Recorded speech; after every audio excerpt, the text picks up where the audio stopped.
মুসা আলাইহিস সালামের যুগে একজন উম্মত ছিলেন গুনাহগার, মানে শ্রেষ্ঠ গুনাহগার। তার গুনার পাপ এমন বর্ধিত হয়েছে, এলাকার মানুষ তাকে অসুস্থ যখন হয়েছে গ্রাম থেকে বের করে দিয়েছে। এবার তার ডানে কেউ নাই, বামে কেউ নাই, সামনে কেউ নাই, পিছনে কেউ নাই, সবাই তাকে ঘৃণা করে বাইরে ফেলে দিয়েছে। সে মারা যাওয়ার পর আল্লাহ জলিলুল কদর নবী মুসা নবীকে হুকুম দিলেন, ও মুসা, অমুক গ্রামে অমুক জায়গায় আমার একটা বান্দা মারা গেছে, তুমি গিয়ে তাকে সুন্দরভাবে গোসল টোসল করে জানাজা দিয়ে দাফন করে দাও।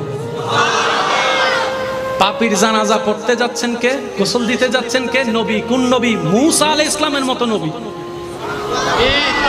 কত দামি নবী, কাজ জানাজা কাজ গোসল দিতে যাচ্ছে। এবার উনি যখন ওখানে গেছে, যাওয়ার পরে সবার থেকে শুনতেছেন, হুজুর কেন আসলেন? কয় অমুক জায়গায় নাকি একটা মান্দা মারা গেছে, ওর গোসল। কয় কি বলেন?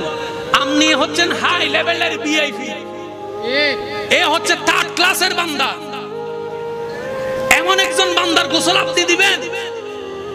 মুসা নবী বলে যে ব্যাপার কি রে, আল্লাহ যেহেতু পাঠিয়েছেন বুঝে শুনে পাঠিয়েছেন, আল্লাহ যেহেতু পাঠিয়েছেন নিশ্চয়ই কোনো হিকমত, আল্লাহ যেহেতু পাঠিয়েছেন নিশ্চয়ই কোনো কারণ। আল্লাহর হুকুমের সামনে দুনিয়ার কারো কথা শোনার দরকার। মুসা নবী নিজ দায়িত্ব পালন করলেন। পালন করার পরে মনে মনে প্রশ্ন করলেন, আল্লাহ মামলা তো বুঝলাম না, সবাই বলে সে পাপী, কিন্তু তুমি আমার মতো নবীকে দিয়ে তার জানাজা গোসল করাইছো, তার মানে সে নিশ্চয় তোমার প্রিয় ছিল। আল্লাহ মামলাটাকে একটু বলো তো। এবার শুনেন শুনেন মনোযোগ। আল্লাহ পাক বলে, মুসা, তারা যে কথা বলেছে গ্রামবাসী সব সত্য, কিন্তু তারা জানে না এমনও কিছু সত্য আছে। ওই বান্দা যখন সবাই যখন তাকে একা করে ফেলে দেয়, তার আশেপাশে কেউ নাই, সে যখন বিপদগ্রস্ত, তখন আসমানের দিকে তাকিয়ে আমি আল্লাহকে বলে, ও আল্লাহ, মা তো ফেলে দিল, বাবা তো ফেলে দিল, ভাই তো ফেলে দিল, বোন তো ফেলে দিল, যাদের জন্য চুরি ডাকাতি করছে তারা ফেলে দিল। আল্লাহ, আজকে আমার কেউ নাই, তুমিও কি আমাকে ফেলে দিবা? তুমিও কি আমাকে ফেলে দিবা? আল্লাহ, তুমি না বলছো যার কেউ নাই তার তুমি আছো।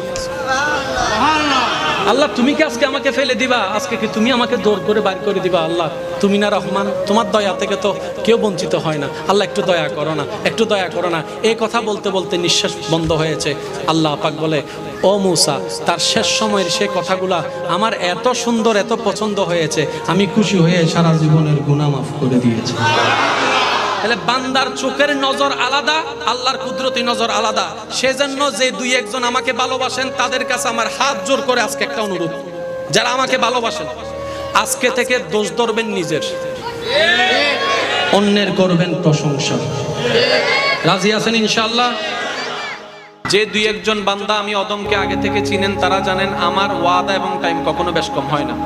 তা আল্লাহর কাছে বারবার গাড়িতে বসে বসে ফরিয়াদ করছি, মওলা আজকেও সেই কাজটা করাইও না। আল্লাহর কি মেহেরবানি, আমি আসলাম তখন মাত্র মাইক শুরু হয়েছে, আলহামদুলিল্লাহ। তো এতটুকু বুঝতে পারলাম যে তাওয়াক্কুল রাখে আল্লাহর উপরে, লম্বা রাস্তাও আল্লাহ তার জন্য শর্টকাট করে দেয়।